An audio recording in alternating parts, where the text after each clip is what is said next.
I'm gonna skip the fluff. If you wake up every single morning feeling completely exhausted, it probably has absolutely nothing to do with your sleep schedule. You can fix your diet, sleep 8 hours, and drink all the water you want, and you will still wake up with a heavy, unexplainable fatigue.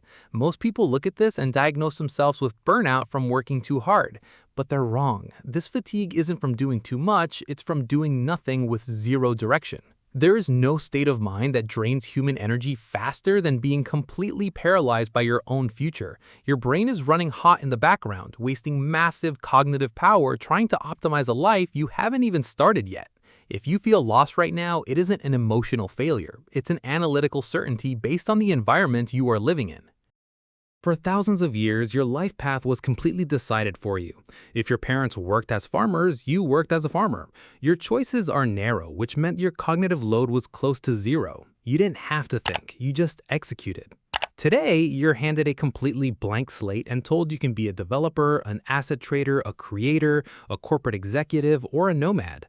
On paper, this looks like ultimate utility. In reality, it's a system crash called the paradox of choice.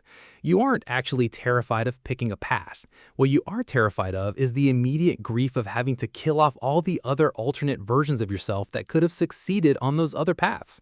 To avoid making the wrong choice, your brain defaults to a safety mode. You choose nothing. You stay at 0 miles per hour, overanalyzing variables from your bed, wondering why your energy is depleted. To solve this, you have to realize an operational rule that sounds completely counterintuitive.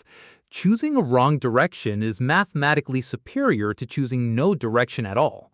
Most people treat time like a finite currency they lose if they make a mistake. They think, if I invest 6 months into learning a specific skill or working a standard job and end up hating it, I just wasted 6 months of my life. Let's look at the actual data. When you stand completely still, your variables stay infinite. You know nothing more today than you did yesterday. You are still dealing with 10,000 options. But the second you choose a direction, even a flawed one, and execute it with full focus, you run directly into real-world data.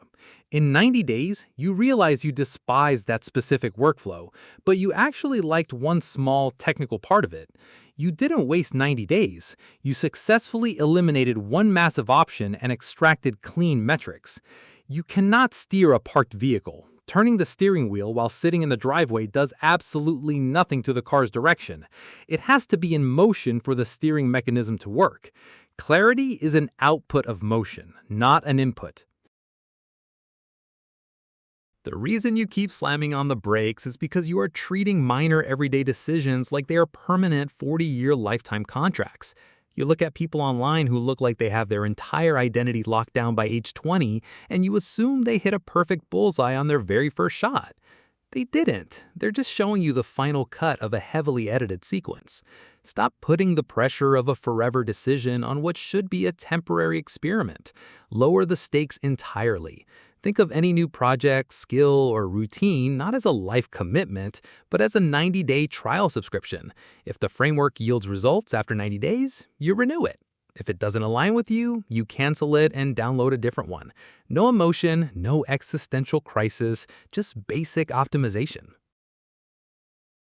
But you have to be highly careful of the ultimate self-help trap, the difference between being in motion versus taking action.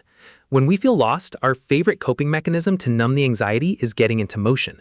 Motion is browsing books on productivity. Motion is organizing your desk layout. Motion is watching videos exactly like this one to feel productive. Motion is comfortable because it tricks your dopamine receptors into thinking you're making progress without ever forcing you to risk real-world failure. Action is uncomfortable. Action is opening the blank software layout and making something terrible on day one. Action is hitting send on the cold email. Action is submitting the application when you don't feel qualified. You don't need more clarity to start taking action. You need to start taking action to build clarity. The next time your brain tries to keep you awake at 2 a.m. with panic because you feel like you're drifting while everyone else is crossing milestones, reset the system. You aren't falling behind. You are simply looking at the configuration menu before the actual simulation starts. Give yourself permission to stop searching for a perfect ultimate path that doesn't exist. Close the open tabs in your mind. Pick one single thing you are slightly curious about tomorrow morning, hit the accelerator, and see where the variables land. The headlights will show you the rest of the map when you get there. Take a breath. You have time.